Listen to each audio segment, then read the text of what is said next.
Oh, she glows. Hi, Banyana Baka. I just got loaded up, dolled up at the Senhe Ko Cresta. Bona man. Out of my Luanyana. Hari, hari.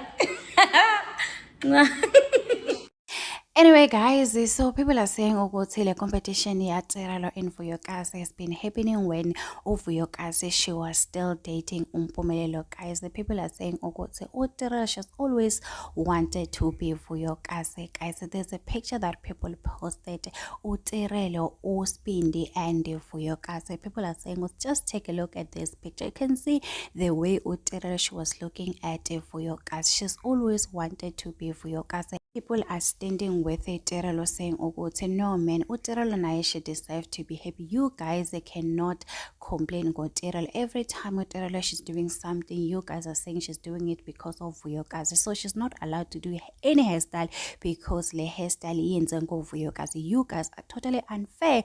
Tirelo she posted the video because it was a pay partnership. Tirelo she's working hard, guys. She's advertising the hair. Has nothing to do with the Vuyokazi. So guys, it's the fences like Vuyokazi and Tirelo in the comments section. Competition is the fence between Tirelo and Vuyokazi that will never end. And I think Vuyokazi and Tirelo they've realized what no man is part of marketing strategy. If they wanna trend, if Tirelo posts something, Vuyokazi and Aisha will post it, but people will not complain. But when Tirelo tries to post something, they'll always say no, she wants to be Vuyokazi. Vuyokazi was busy advertising her business. The guys, the people did not say anything. But right now, when Tirelo does something, you guys gonna come for her. Tirelo has no peace on social media, guys. There's nothing wrong being Tirelo, guys. She's being herself. She's bubbly.